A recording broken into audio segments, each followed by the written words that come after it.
Mga sangkap, isang pirasong itlog, asin, at langis. Layunin, gumawa ng isang ulam na madaling lutuin at masarap. Proseso, una, basagin ang inyong itlog sa isang mangkok.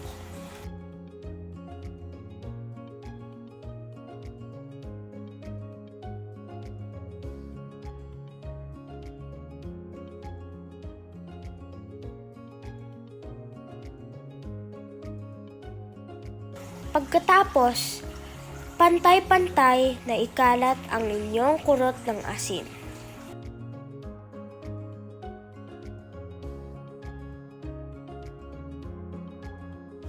Pangalawa, dahan-dahang haluin ang inyong itlog gamit ang tinidor. Pangatlo, painitin ang inyong kawali habang ibinubuhos ang mantika.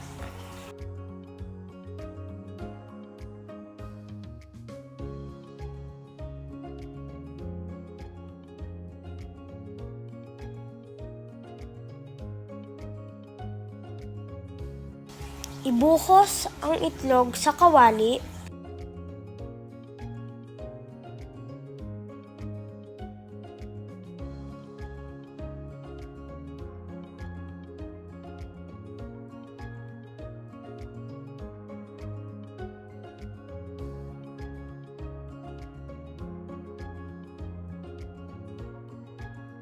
at haluin ito pagkaraan ng 1 minuto o 1 minuto at 30 segundo.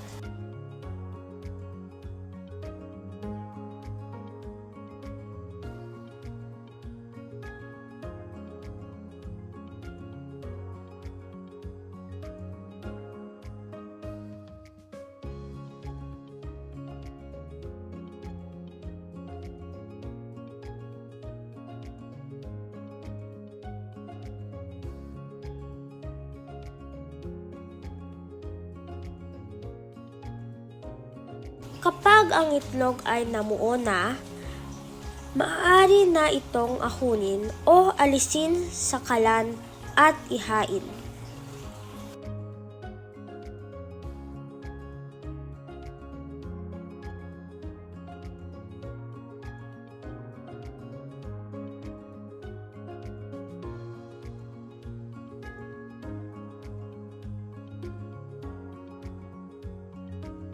Halina at kumain!